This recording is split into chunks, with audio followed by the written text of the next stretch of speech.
حلقه بعنوان كوارث بالجمله. في البدايه كده السلام عليكم ورحمه الله وبركاته. فيديو جديد النهارده، عايز اشوف اللايك بتاعك كده منور عشان معانا حلقه ناريه، حلقه كلها كوارث تحكيميه. لسه حالا خلصانه مباراه الزمالك وسموحه، وعايز اقول لك ان بطل المباراه او رجل المباراه كان الحكم طارق مجدي. عايز اقول لك ان المباراه كان فيها كوارث تحكيميه، كوارث مش اخطاء. الاخطاء بيبقى خطأ تحكيمي بسيط كده بيعدي، انما يعني عايز اقول لك يعني سيبك من الكوره بتاعت المهاجم بتاع سموحه مع بنتايج اللي في منطقه الجزاء، ضربه جزاء رسمي. في كوره كده ما فيهاش جدال يا عم، دي بقى مش ضربه جزاء، مش هتحسب ضربه جزاء. الزمالك اهو كوره بتاعت عمر جابر على لاعب سموحه، انا عايز اقول لك ده يعني رجله في الانكل كده، رجله خلاص اللي هو يعني ايه يا عم انت، ده هيكسر له رجله. انا عايز افهم بس، هو فين حكام الفار؟ فين حكام الفار في كوره زي دي؟ يعني انت دلوقتي لاعب سموحه قاعد وقت عشان يتعالج، انت ازاي ما تستدعيش الحكم ان الكوره دي فيها طرد؟ ده تهور، ده كارت احمر. ما معكش كارت احمر، هو في ايه؟ لا ده يعني دي مش اخطاء يا جماعه، يا جماعه دي مش اخطاء، مش اخطاء تحكيميه، دي كوارث تحكيميه. يعني انا عايز افهم انتوا عايزين ايه بالظبط؟ انتوا عايزين ايه؟ عايزين الزمالك ياخد الدوري؟ عايزين تبوظوا الدوري من اوله؟ يعني قلنا نلعب الدوري من دور واحد ومجموعتين عشان ما نأجلش، عشان ما نعملش، عشان الاهلي، عشان مش عارف ايه.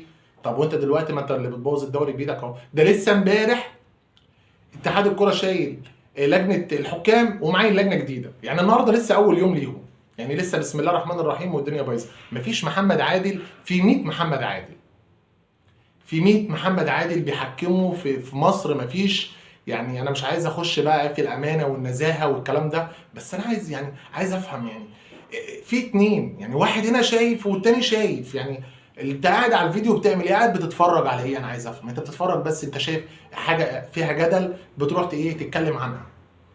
دلوقتي ترتيب الدوري المصري، دلوقتي النادي الاهلي في الصداره بمباراتين معاه 6 نقط، ولكن بفرق الاهداف عن اقرب المنافسين اللي هو الزمالك معاه 6 نقط برضه، والاتحاد معاه 6 نقط في المركز الثالث برضه.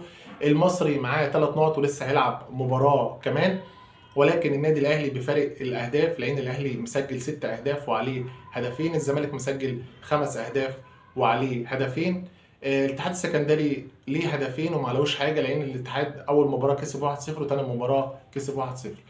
هنيجي بقى لحاجه ثانيه، واحد هيجي يكلمني يقول لي دلوقتي طب والكره بتاعت كوكا امبارح؟ يا عم الكره بتاعت كوكا ايه؟ يا عم انت بتكلمني في ايه؟ انت دلوقتي انت وانتوا ما لعبتوش كوره قبل كده يا جدعان؟ انتوا ما لعبتوش كوره؟ انا عايز افهم يعني الكوره دي كوره، يعني عايز افهم دلوقتي. انا بشوف انت بتتفرج بايه؟ مش بتتفرج بعينيك ولا بتتفرج بحاجه تانية؟ ما انت عايز افهم برضو، انت بتتفرج بعينيك ولا لا؟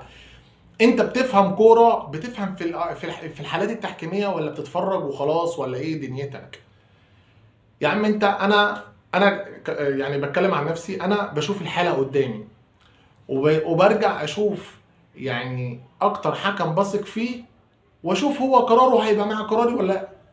قراره مع قراري تمام، قراره مش مع قراري يبقى خلاص هو ادرى، لان هو على درايه بقوانين التحكيم عني.